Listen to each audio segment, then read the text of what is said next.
d'Afresh Morning.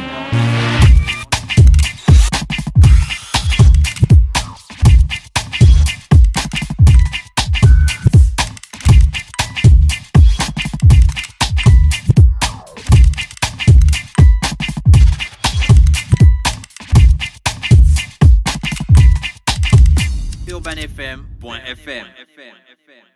Le réveil matinal le plus haut de la capitale sur la radio. La plus haute de la capitale.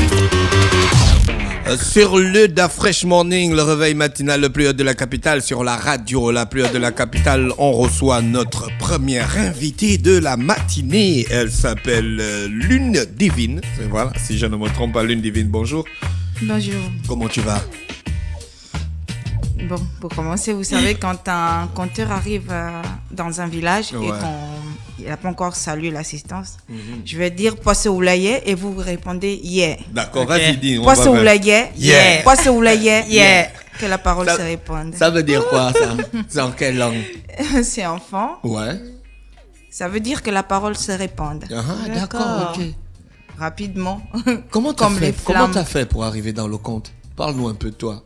Bon, je suis d'abord une grande amoureuse des arts de l'oralité. Et donc, il faut dire que le conte m'a bercé. Tu entends quoi par art de l'oralité? Bon, tout ce qui est... Slam. Voilà, élocution, voilà. Le slam, la poésie, chanter au moins quand on véhicule un message à travers la parole. Je suis une grosse amoureuse de ces arts-là. Et le conte, c'est le domaine dans lequel je trouve mon compte, en fait. Le conte, c'est le domaine dans lequel tu trouves ton compte. Voilà, parce qu'avec le conte, j'amène mon identité et j'arrive à transmettre les valeurs qui m'ont été inculquées. C'est arrivé à quel moment dans ta vie, l'envie de conter?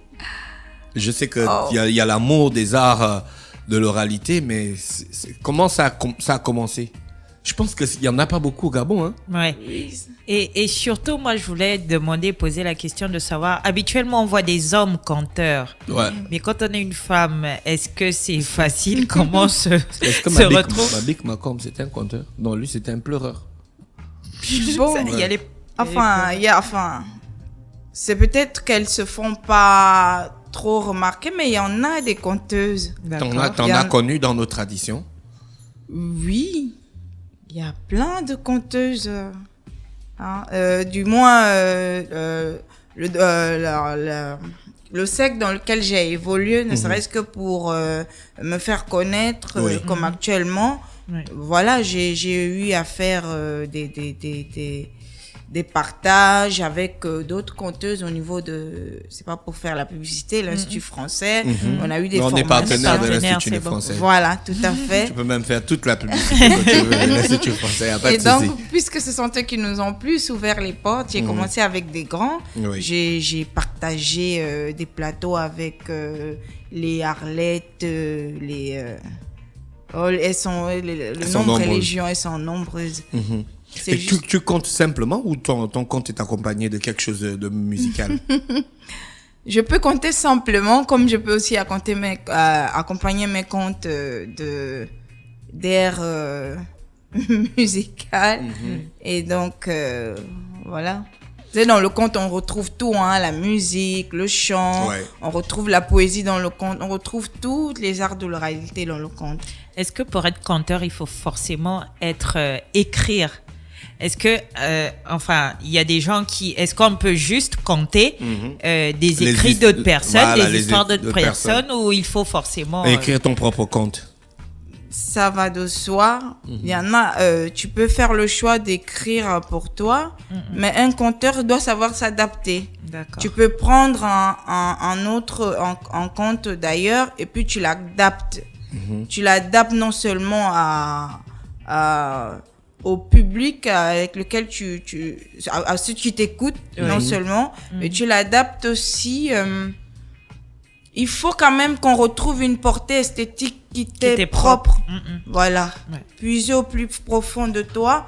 Et quand tu ressors, Voilà, c'est merveilleux. Voilà. Il y a un objet. Le conte a, on appelle ça comment? Une fonction sociale, le conte. Bien sûr. Et Bien sûr. Laquelle? Ben, le conte, c'est comme un psy. Voilà. Pour moi, le conte, c'est la transmission des valeurs. Le conte, est là pour éduquer, pour édifier, pour instruire. Ouais, parce que si on prend la définition dans le dictionnaire, le petit Robert là, on dit récit des faits imaginaires destinés à distraire. D'accord. Mais moi je dis le conte n'est pas seulement là pour distraire, parce que ce que le conte véhicule comme message n'est pas figé. Hein? Ça s'adresse à tout le monde, les enfants, les grands comme petits. Le conte, c'est une panacée, c'est un remède à tous les maux pour moi. Parce que en grandissant, voilà, je pouvais faire une bêtise et avec les grands et autres. En fait, je pense que mon amour est venu de là. D'accord. Avec les parents, après on te conte une petite histoire pour t'amener à comprendre.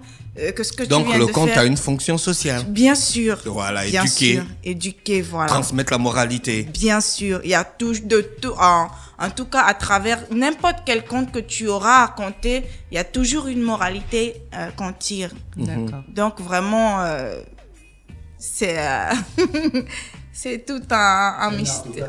Voilà, c'est un art total. Je rappelle que toi tu es dans l'écurie des chefs et là. Qui lui est un conteur gabonais, chef là, bonjour.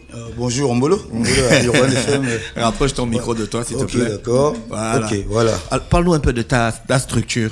Ouais, ma structure, c'est une association qui voudrait être un label plus tard, mais sinon c'est une association socio-culturelle et artistique, Suprême Écan Major, SEM. Voilà, donc nous exerçons dans les arts de l'oralité, donc slam, chant, rap, un peu tous les arts que moi-même j'ai fait, tu vois. Donc voilà, donc on a une académie. Créée depuis quelle année? Depuis 2 ans déjà, 2 ans, ouais, parce que pour être formel, ça fait 2 ans que ça a été créé, et voilà, donc depuis 2 ans, on essaie de faire notre petit bonhomme de chemin. Donc on a justement notre conteuse qui va représenter le Gabon. Et toi, tu es conteur, tu comptes le fait. Ouais, est-ce que ce sont les mêmes contes qu'elle compte, ou bien elle crée, pas créer, c'est-à-dire qu'elle prend tout ce qu'on a dans la société et puis elle transforme ça? En effet, en fait, le conte... Ou bien tu veux forcément l'emmener dans ta direction? Non. C'est-à-dire que chacun a sa spécificité. Mais nous sommes d'abord comme des généralistes, des médecins généralistes, c'est-à-dire que nous sommes d'abord des conteurs. On peut compter pour tout le monde, mais ensuite, maintenant, chacun a sa spécialité. Moi, je suis 10 heures c'est ça ma spécialité en fait. D'accord. Lune divine, je peux t'inviter à une soirée et puis tu viens, tu comptes. Bien sûr. Et là tu fais quoi? Tu improvises? Est-ce que ça t'arrive d'improviser un conte? Bon, quand tu l'as quand c'est ancré en toi, hein, c'est comme on dit chez nous de là à là. Je peux te regarder. Tu as une moralité que tu veux transmettre, et tu crées un conte. Oui, tu insères ta moralité à l'intérieur. Tout dépend du contexte ou le domaine dans lequel on m'emmène. Je peux prendre un thème pour édifier par rapport à ce dont on parle de suite, et je crée une histoire autour de ça. Et il faut comprendre aussi c'est intéressant ça. Ce qu'il faut comprendre aussi d'Afresh, c'est que le conteur est face à 2 situations souvent. La situation de spectacle. Voilà. C'est-à-dire quand tu écoutes, les conditions sont réunies, mais aussi des situations d'animation. Voilà, donc c'est souvent lorsque nous invitons dans des colloques, des séminaires, où nous sommes en situation d'animation en fait.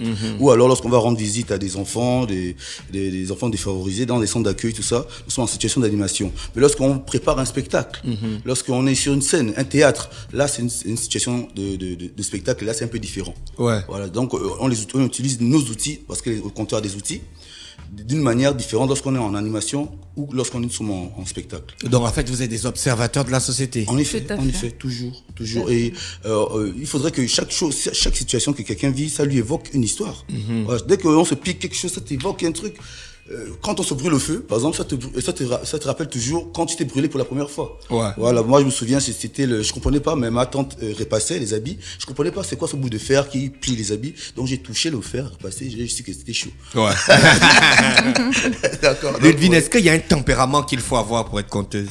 Ou bien tu viens seulement comme tu parles là? Oui, je suis conteuse. Non, mais...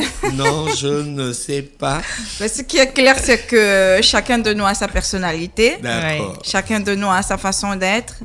Il faut juste savoir trouver voilà, l'équilibre. Toi, tu es plutôt conte d'amour ou conte de guerre? Parce que Chef et la Lovette, c'est le conte de guerre. Ah, forcément, on coupe les têtes là-bas.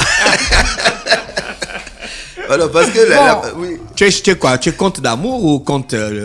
Donc, vous savez, il peut toujours y avoir de la guerre, mais au bout du compte, ce qu'on cherche, c'est un équilibre. Et l'équilibre passe par l'amour, je crois. De tous les contes que tu as contés, hein, Ingrid, ça se dit? Oui. De tous les contes que tu as contés, lequel que tu trouves le plus impactant? C'est-à-dire qu'une fois tu as raconté ça et puis on reste là, on dit ouais. Ça, c'est une question.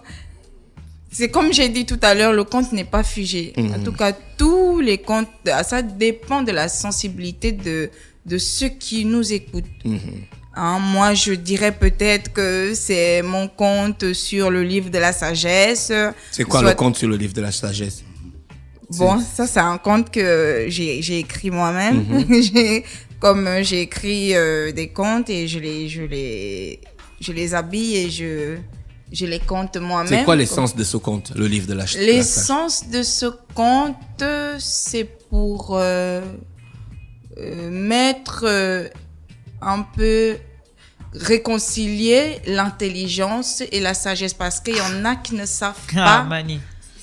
faire. Il y en a qui pensent parce qu'ils sont intelligents. Il y en a tu parles des choses sérieuses. Ils pensent avoir la sagesse. Quoi, l'intelligence peut se séparer de la sagesse? Bien sûr. Oui. Ah bon? Ah, Ouais. pourtant, l'intelligence, c'est un tout, selon l'Envette.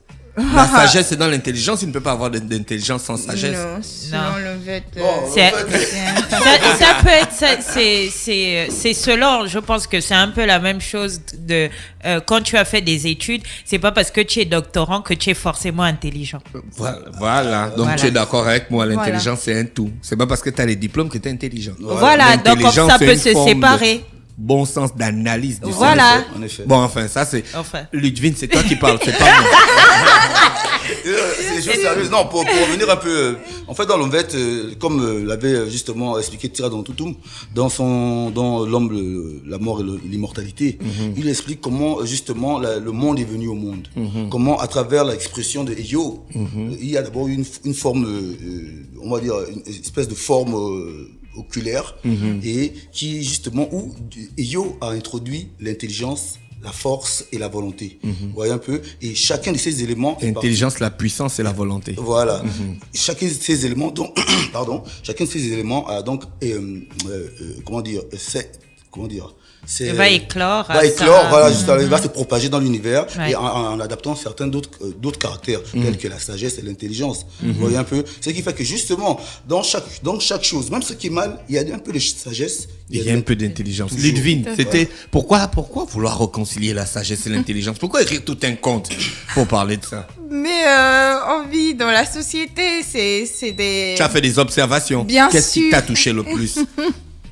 Oui, justement, c'est ce dont Ingrid. parlait tout à l'heure, parce qu'il y en a qui savent pas faire la différence entre être intelligent et être sage. Intelligent et être sage. Il y en a qui savent pas les concilier. Il n'écoute pas, il se dit parce qu'il a appris, comme elle a dit, tu es doctorant, tu te dis parce que tu as appris, tu as atteint le sommet de de l'intelligence et que tu peux avoir toute la sagesse du monde. Entre-temps, quand on regarde au fond, tu as encore des comportements de quelqu'un qui n'a rien compris. D'accord. Du coup, j'ai créé tout un conte autour de ça. Et c'était quoi la moralité de ce conte? La moralité du conte, justement, c'est qu'il faut savoir réconcilier, Faire la part des choses. faire la part des choses. Il faut avoir un équilibre entre les deux. Ne pas juste pencher sur l'intelligence et laisser la sagesse. D'accord. Il faut savoir jumeler intelligence et sagesse. Je rappelle aussi que tu es ambassadrice du Gabon pour la francophonie. Oui, je suis Explique-nous le concept. ambassadrice du Gabon pour la francophonie. Bon, je vais d'abord... Voici mon directeur artistique à côté. Donc, chaque 4 ans, il y a un concours des Jeux de la francophonie. Et voilà, on essaye de prendre dans chaque discipline artistique. Ils essayent de sélectionner les disciplines. Et voilà. Tu as été sélectionné. Cette année, ils ont sélectionné le conte et je me suis présentée. Et c'est moi la lauréate ici au Gabon et c'est moi qui ira représenter le Gabon au jeu de la francophonie. Et tu as déjà un conte préparé que tu vas aller mettre en compétition? Bon, ce qui est clair, c'est qu'il y a eu des présélections ici. Les experts sont venus. J'ai présenté le même conte et c'est ce qui a fracassé les experts pour me donner le titre de la lauréate. Mais j'ai tout un répertoire des contes que j'écris moi-même et que je puise aussi en tout cas, on y travaille. Voilà. Et voilà, le travail, il est en cours. Non, il faut dire que lorsque, par exemple, nous faisons le conte ici au Gabon, on a l'impression que peut-être que nous n'avons pas assez de ressources. Vous voyez, on n'a pas assez de ressources. Alors qu'en fait, si, vous voyez, il y a 4 ans, on avait participé, elle et moi déjà, on avait participé aux éliminatoires. On n'avait pas choisi le Gabon en compte. Ouais. Le Gabon n'avait pas été choisi en compte. Mais cette année, justement, après les éliminatoires de cette année, finalement, le Gabon a été choisi. Et justement, on s'était promis, on s'était dit qu'il faudrait que l'un de nous y aille. Et justement, cette année, donc, elle y va. Et ce que je voulais dire, c'est que le format dans lequel on présente nos contes ici n'est pas forcément le format voulu au jeu de la francophonie. Ah bon? Tu connais déjà le format, il faut déjà vous adapter. Hein. Faut Mais pas aller justement, faire les choses. Et moi, je suis allé accompagner les slameurs. Bon, enfin, je suis allé à mes propres frères. Oh, je sais. Je suis allé à mes propres frères suivre les slameurs gabonais. Et c'était la débandade. C'était la déblaque à Paris. Ce qui est bien, c'est que quant au jeu de la francophonie, cette sélection se fait par les experts eux-mêmes de la francophonie. Qui viennent ici. Ils viennent et ils nous écoutent. Tu fais une prestation, ils ont les textes, ils ont ton support. Et voilà, ils font la présélection dans la plupart des pays, la zone francophone. Ils retournent chez eux.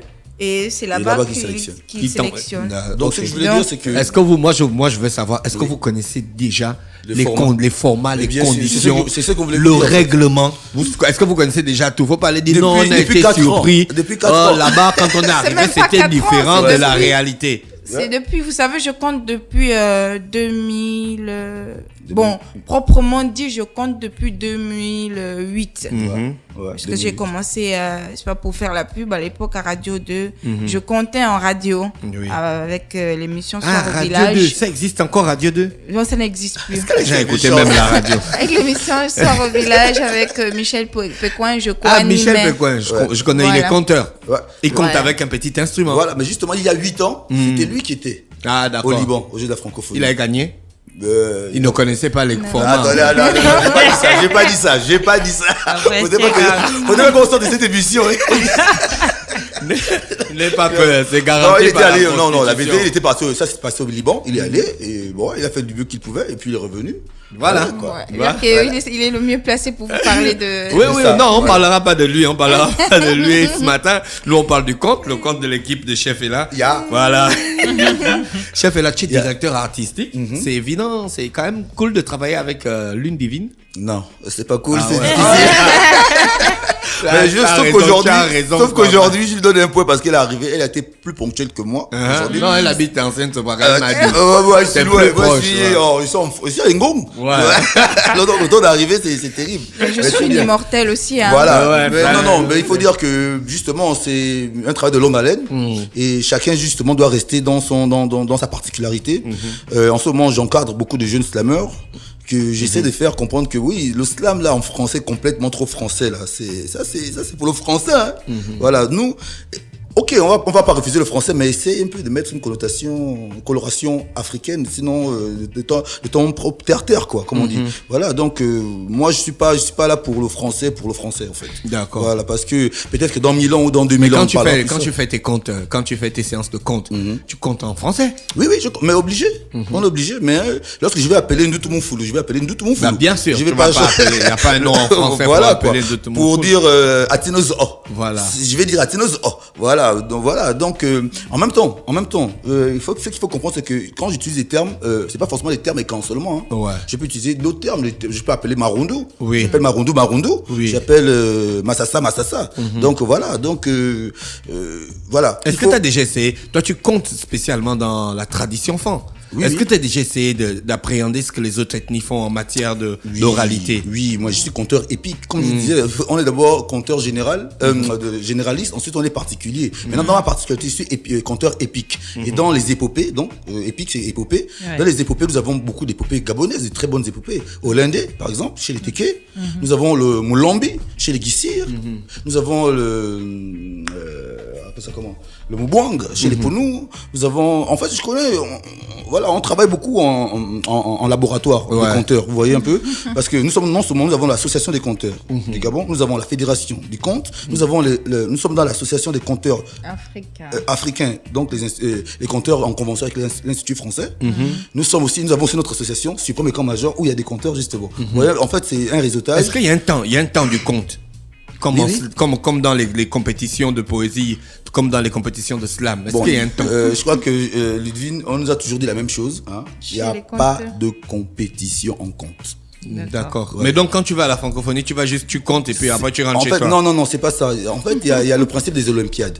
Voilà. Le principe des Olympiades fait en sorte que justement on a les Jeux Olympiques, même s'il y a le championnat mondial de basket, mais il y a quand même les Jeux Olympiques de basket. Voilà, c'est deux choses différentes en fait. Ouais. Voilà, donc c'est un peu dans ce sens-là où on peut participer à des Olympiades parce que c'est une fête d'abord. Oui. Voilà. Et maintenant, les concours de compte, il n'y en a pas. Lorsqu'ils ont voulu organiser ça, c'est même celui qui avait gagné qui avait dit que non, moi je n'accepte pas ce prix parce qu'il n'y a pas de concours de compte. Et c'est depuis les aïeux. Depuis. D'accord, ok. Ça se fait parce pas qu'il faut chez comprendre les que le compteurs. compte a une administration mondiale. Ça se passe au Canada. D'accord. On a la maison du compte au Canada.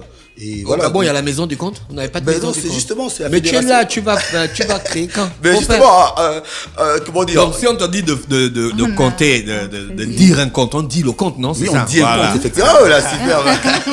Non, Ingrid, quand j'ai dit compter le compte là, tu t'es foutu de ma gueule en fait. Oh, quand tu m'as dit non, c'était bon d'après. Non, vous savez, il y a le langage familier, le langage courant. Et il y a le Moi, je voulais langage savoir, quand tu dis un compte, tu as un temps, tu as un laps de temps bien défini? Bon, normalement, on sait que les comptes, c'est un peu long. On a souvent une quinzaine de minutes. Ou donc, alors, tu fais les comptes de l'argent. Quand on était petit, on faisait le gars qui a le compte le plus long. non, il compte à la fin. Il est parti au village voisin, il a marché. Non, ça, Et le gars était dans marché là pendant 5 minutes. La vérité, c'est que quel que soit le compte, tu peux le compter en 2 minutes, mais le même compte, tu peux le compter en 2 heures. C'est ça dépend de toi. Le même compte, c'est-à-dire pour raconter comment j'ai fait pour quitter de chez moi jusqu'à Urban FM aujourd'hui, je peux le raconter en 2 minutes, je peux faire un résumé bref. Que je suis sorti de la maison, j'ai pris le taxi, c'était difficile, embouteillage, j'arrive, j'étais en retard, je suis entré, on m'a reçu, on m'a fait entrer dans le studio, je suis là. 2 minutes. Quand je commence, je me suis levé, c'était terrible. Mon sommeil pesait, ma tête avait été lourde parce que je me souviens encore des bières que j'ai bu, les régables que j'ai bu la nuit. Mais j'ai quand même pris mon bain. Je me suis lavé. Chaque goutte d'eau me rappelait que tu vois, je peux prendre mon temps jusqu'à ce que j'arrive. Est-ce que ça a un impact dans l'auditoire, ce style-là? Bien sûr, parce que les gens aiment on appelle ça le style narratif. Oui, parce que lorsque je raconte que, en fait, l'histoire, c'est de montrer comment je suis quitté de chez moi jusqu'à Urban. Mais lorsque je te parle de la tête qui pèse, parce que j'ai bu des régables la nuit, machin, il y a des gars qui se lèvent chaque matin, il y a la tête qui pèse parce qu'il a bu des régables la nuit. Et ça, forcément, ça renvoie à ce qui s'est passé hier soir. Mais bref, ensuite, il fallait prendre un bain. Et c'est difficile souvent de prendre un bain, surtout nous sommes dans un pays tropical où lorsqu'il pleut, il fait vraiment froid au Gabon. Donc prendre un bain le matin, c'est parfois difficile. Et chaque goutte, par exemple, des gouttes, voilà, tu vas prendre le taxi, tu vas prendre le brouhaha des taxis, l'odeur des moteurs, de la fumée des moteurs et tout ça, l'odeur des parfums des personnes avec qui vous êtes dans le taxi, tout ça là, le chemin est sinueux, les embouteillages, les nerfs à vif, et voilà, jusqu'à ce qu'on doit être là au micro et parler objectivement, quoi. Ça, c'est cool, ça. Merci Ludwig et Chef Ella qui est avec nous ce matin sur les 104.5. Votre prochaine activité à l'Institut français, c'est quand? C'est le 22 mars. Le 22 mars. Le 22 mars à 20h, donc on présente Ngong Dispargum. Donc, et quoi? Ngong Dispargum. Ouais, d'accord. Voilà, donc pour le petit noir, le petit qui connaît un peu son histoire, quand on dit Ngong, il pense à un endroit mythique, il ne sait pas trop ça a existé. Et lorsqu'on parle aussi un petit blanc qui connaît un peu son histoire, lorsqu'on dit Dispargum, c'est le même effet. Il a l'impression que c'est un monde mythique, il ne sait pas trop si ça a existé, mais en tout cas c'est pour lui. Donc voilà, donc venez suivre ça, on va faire une analogie entre ces deux peuples-là. Dans le cas de la francophonie, justement, je serais vraiment aidé par Ludwig Nguema qui est avec elle. On est que 2 compteurs, hein. Les autres c'est des slameurs. D'accord. Voilà. Ludwig, merci d'avoir accepté notre invitation. Merci à vous aussi. Chef est là, merci. Ouais, Urban FM. Urban FM. Station 100% urbaine. Ouais, superbe. Donc, moi, je kiffe, quoi. Merci, Chef est là et Ludwig qui est avec nous ce matin sur les 104.5 Urban FM, la station urbaine dans le Fresh Morning. C'était nos invités. Il est 9h. On va retrouver Ingrid et Pépé pour le sport ce matin sur les 104.5. Restez connectés.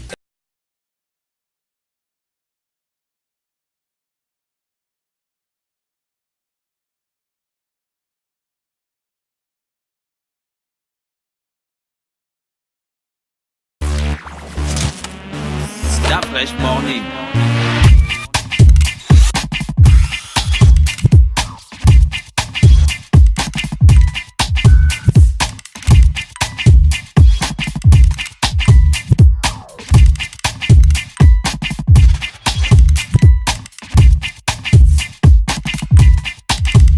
UrbanFM.fm